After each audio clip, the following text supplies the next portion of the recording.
ಮುಂದೆ ಬರುವ ಎಲ್ಲ ಸರ್ಕಾರಿ ಉದ್ಯೋಗದ ಮಾಹಿತಿ ಅಪ್ಡೇಟ್ಗಾಗಿ ಜಾಬ್ ನ್ಯೂಸ್ ಚಾನೆಲ್ ಅನ್ನು ಸಬ್ಸ್ಕ್ರೈಬ್ ಮಾಡಿ. ಸಬ್ಸ್ಕ್ರೈಬ್ ಮಾಡೋದಕ್ಕೆ ಈ ಕೆಳಗಡೆ ಕಾಣಿಸ್ತಾ ಇರೋ ರೆಡ್ ಕಲರ್ ಬಟನ್ ಹಾಗೇನೆ ಪಕ್ಕದಲ್ಲಿ ಕಾಣಿಸ್ತಿರೋ ಬೆಲ್ ಐಕನ್ ಮೇಲೂ ಕೂಡ ಕ್ಲಿಕ್ ಮಾಡಿ. ಹಲೋ ಸ್ನೇಹಿತರೆ, ನಮಸ್ಕಾರ. ವೆಲ್ಕಮ್ ಟು ವಾಸ್ ಜಾಬ್ ನ್ಯೂಸ್. ಸ್ನೇಹಿತರೆ, ಈ ಒಂದು ಜಾಬ್ ಇನ್ಫಾರ್ಮೇಶನ್ ಅಲ್ಲಿ ನಿಮಗೆ ಕಂಪ್ಲೀಟ್ ಆಗಿರತಕ್ಕಂಥ ಈ ಒಂದು ಹುದ್ದೆಗೆ ರಿಲೇಟೆಡ್ ಆಗಿರತಕ್ಕಂಥ ಡೀಟೇಲ್ಸ್ ಜೊತೆಗೆ ಯಾವ ರೀತಿಯಾಗಿ ಅಪ್ಲಿಕೇಶನ್ ನ ಸಲ್ಲಿಸಬೇಕು, ಹಾಗೆ ಇದಕ್ಕೆ ಬೇಕಾಗಿರತಕ್ಕಂಥ ಡಾಕ್ಯುಮೆಂಟ್ಸ್ ಏನು ಅಂತ ಹೇಳ್ಬಿಟ್ಟು ಈ ಒಂದು ಜಾಬ್ ಇನ್ಫಾರ್ಮೇಶನ್ ಅಲ್ಲಿ ತಿಳಿಸ್ಕೊಡ್ತಾ ಇದ್ದೀನಿ. ಹಾಗಾದ್ರೆ ಬನ್ನಿ ಸ್ನೇಹಿತರೆ, ಈ ಒಂದು ಜಾಬ್ ಇನ್ಫಾರ್ಮೇಶನ್ ನ ಸ್ಟಾರ್ಟ್ ಮಾಡೋಣ. ಸೆಕೆಂಡ್ ಇಯರ್ PUCಯನ್ನ ಮುಗಿಸಿರ್ತಕ್ಕಂಥ ಅಭ್ಯರ್ಥಿಗಳಿಗೆ ಅಥವಾ ಸೆಕೆಂಡ್ ಇಯರ್ PUCಯನ್ನ ಮಾಡ್ತಾ ಇರತಕ್ಕಂಥ ಅಭ್ಯರ್ಥಿಗಳು, ಹಾಗೆ ಸೆಕೆಂಡ್ ಇಯರ್ PUCಗೆ ಈಕ್ವಲೆಂಟ್ ಆಗಿರತಕ್ಕಂಥ ಕ್ವಾಲಿಫಿಕೇಶನ್ ನ ಹೊಂದಿರತಕ್ಕಂಥ ಅಭ್ಯರ್ಥಿಗಳು ಭಾರತೀಯ ಡಿಫೆನ್ಸ್ ನಲ್ಲಿ ಕರೆದಿರ್ತಕ್ಕಂಥ ಒಟ್ಟು 392 ಹುದ್ದೆಗಳಿಗೆ ಅರ್ಜಿಯನ್ನ ಹಾಕಬಹುದಾಗಿದೆ. ಅದರಿಂದ ಸ್ನೇಹಿತರೆ, ಸಾಧ್ಯವಾದಷ್ಟು ಸೆಕೆಂಡ್ ಇಯರ್ PUC ಮಾಡ್ತಾ ಇರತಕ್ಕಂಥ ಅಭ್ಯರ್ಥಿಗಳಿಗೆ ಆದಷ್ಟು ಶೇರ್ ಮಾಡಿ. ಜೊತೆಗೆ ಯಾರ್ಯಾರು ಈ ರೀತಿಯ ಹುದ್ದೆಗಳಿಗೆ ಟ್ರೈ ಮಾಡಬೇಕು ಅಂತ ಇರ್ತಾರೆ ನಿಮ್ಮ ಫ್ರೆಂಡ್ಸ್ ಅಲ್ಲಿ, ಅಂತವರಿಗೆ ಈ ಒಂದು ಇನ್ಫಾರ್ಮೇಶನ್ ನ ಶೇರ್ ಮಾಡಿ. ಕೇಂದ್ರ ಲೋಕಸೇವಾ ಆಯೋಗ, ನ್ಯಾಷನಲ್ ಡಿಫೆನ್ಸ್ ಅಕಾಡೆಮಿ ಮತ್ತು ನೇವಲ್ ಅಕಾಡೆಮಿ ಪರೀಕ್ಷೆಗೆ ಅವಿವಾಹಿತ ಪುರುಷ ಅರ್ಹ ಆಸಕ್ತ ಅಭ್ಯರ್ಥಿಗಳಿಂದ ಆನ್ಲೈನ್ ಮೂಲಕ ಅರ್ಜಿಯನ್ನು ಆಹ್ವಾನಿಸಲಾಗಿದೆ. ಒಟ್ಟು ಹುದ್ದೆಗಳ ಸಂಖ್ಯೆ 392. ವಿಶೇಷ ಸೂಚನೆ ಈ ರೀತಿ ಇದೆ ಸ್ನೇಹಿತರೆ. ನ್ಯಾಷನಲ್ ಡಿಫೆನ್ಸ್ ಅಕಾಡೆಮಿಯನ್ನ ಸೇರ್ತಕ್ಕಂಥ ಕರ್ನಾಟಕದ ಅಭ್ಯರ್ಥಿಗಳಿಗೆ ಕರ್ನಾಟಕ ಸರ್ಕಾರ ಶಿಷ್ಯ ವೇತನವನ್ನು ಘೋಷಿಸಿದೆ. ಮಾಸಿಕ 1,000 ರೂಪಾಯಿ ಮತ್ತು ಔಟ್ಫಿಟ್ ಅಲೋಯನ್ಸ್ ಅಂತ ಹೇಳ್ಬಿಟ್ಟು 12,000 ಅಮೌಂಟ್ ಅನ್ನ ಈ ಒಂದು ನ್ಯಾಷನಲ್ ಡಿಫೆನ್ಸ್ ಅಕಾಡೆಮಿಗೆ ಸೇರ್ತಕ್ಕಂಥ ಅಭ್ಯರ್ಥಿಗಳಿಗೆ ಕರ್ನಾಟಕ ಸರ್ಕಾರ ಪರ್ಟಿಕ್ಯುಲರ್ ಆಗಿ ಘೋಷಿಸ್ತಾ ಇದೆ. ಆದ್ರಿಂದ ಸಾಧ್ಯವಾದಷ್ಟು ಈ ಒಂದು ಹುದ್ದೆಗೆ ಟ್ರೈ ಮಾಡಿ, ಯಾವುದೇ ಕಾರಣಕ್ಕೂ ಮಿಸ್ ಮಾಡ್ಕೋಬೇಡಿ. ಈ ಒಂದು ಹುದ್ದೆಗಳಲ್ಲಿ 2 ಡಿಫರೆಂಟ್ ಕ್ಯಾಟಗರಿಯಲ್ಲಿ ಇರತಕ್ಕಂಥ ಹುದ್ದೆಗಳು ಇದಾವೆ. ಅದರಲ್ಲಿ ನ್ಯಾಷನಲ್ ಡಿಫೆನ್ಸ್ ಅಕಾಡೆಮಿ 342 ಹುದ್ದೆಗಳು, ನೇವಲ್ ಅಕಾಡೆಮಿ 50 ಹುದ್ದೆಗಳು.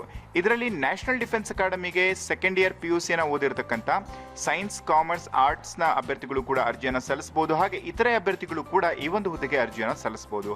ಹಾಗೆ ಎರಡನೇದಾಗಿ ನೇವಲ್ ಅಕಾಡೆಮಿಯಲ್ಲಿ ಖಾಲಿ ಇರತಕ್ಕಂಥ 50 ಹುದ್ದೆಗಳಿಗೆ ಸೆಕೆಂಡ್ ಇಯರ್ PUCಯಲ್ಲಿ ಸೈನ್ಸ್ ಅನ್ನ ಮಾಡಿರಬೇಕು. ಅದರಲ್ಲಿ ಮ್ಯಾಥಮೆಟಿಕ್ಸ್ ಮತ್ತು ಫಿಸಿಕ್ಸ್ ಅನ್ನ ಒಳಗೊಂಡಿರ್ತಕ್ಕಂಥ ಸೆಕೆಂಡ್ ಇಯರ್ PUCಯನ್ನ ಸ್ಟಡಿ ಮಾಡಿರಬೇಕು ಅಥವಾ ಅದಕ್ಕೆ ಈಕ್ವಲೆಂಟ್ ಆಗಿರತಕ್ಕಂಥ ಎಜುಕೇಶನ್ ಪಡೆದಿರತಕ್ಕಂಥ ಅಭ್ಯರ್ಥಿಗಳು ಕೂಡ ಅರ್ಜಿಯನ್ನ ಸಲ್ಲಿಸಬಹುದು. ಹಾಗೆ ಎಜುಕೇಶನ್ ನ ಮಾಡ್ತಾ ಇರತಕ್ಕಂಥ ಅಭ್ಯರ್ಥಿಗಳು ಕೂಡ ಅರ್ಜಿಯನ್ನ ಸಲ್ಲಿಸಬಹುದು. ಅಂದ್ರೆ ಸೆಕೆಂಡ್ ಇಯರ್ PUCಯನ್ನ ಇವಾಗ ಸ್ಟಡಿ ಮಾಡ್ತಿರ್ತಕ್ಕಂಥ ಅಭ್ಯರ್ಥಿಗಳು ಕೂಡ ಈ ಒಂದು ಹುದ್ದೆಗೆ ಅರ್ಜಿಯನ್ನ ಸಲ್ಲಿಸಬಹುದು. ಈ ಜಾಬ್ ಇನ್ಫಾರ್ಮೇಶನ್ಗೆ ನಿಮ್ ಕಡೆಯಿಂದ ಒಂದು ಲೈಕ್ ಇರಲಿ. ಜೊತೆಗೆ ಕರ್ನಾಟಕದಿಂದ ಈ ಒಂದು ಹುದ್ದೆಗೆ ಅರ್ಜಿಯನ್ನು ಸಲ್ಲಿಸತಕ್ಕಂಥ ಪ್ರತಿಯೊಬ್ಬ ಅಭ್ಯರ್ಥಿಗೂ ಕೂಡ ಗುಡ್ ಲಕ್. ಅಭ್ಯರ್ಥಿಗಳ ವಯೋಮಿತಿ ಈ ರೀತಿ ಇದೆ. ಅಭ್ಯರ್ಥಿಗಳು 2000 ಜುಲೈ 2 ಹಾಗೂ 2003 ಜುಲೈ 1 ಮಧ್ಯೆ ಜನಿಸಿರಬೇಕು.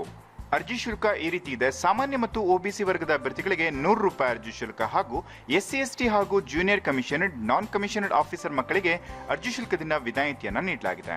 ಅರ್ಜಿ ಶುಲ್ಕವನ್ನು ಆಫ್ಲೈನ್ ಮುಖಾಂತರವಾಗಿ SBI ಬ್ಯಾಂಕ್ ಚಲನ್ನ ಮುಖಾಂತರವಾಗಿ ಪಾವತಿಸಬಹುದು. ಹಾಗೆ ಆನ್ಲೈನ್ ಮುಖಾಂತರ debit card, credit card, net banking ನ ಮುಖಾಂತರವಾಗಿಯೂ ಕೂಡ ಅರ್ಜಿ ಶುಲ್ಕವನ್ನು ಪಾವತಿಸಬಹುದು.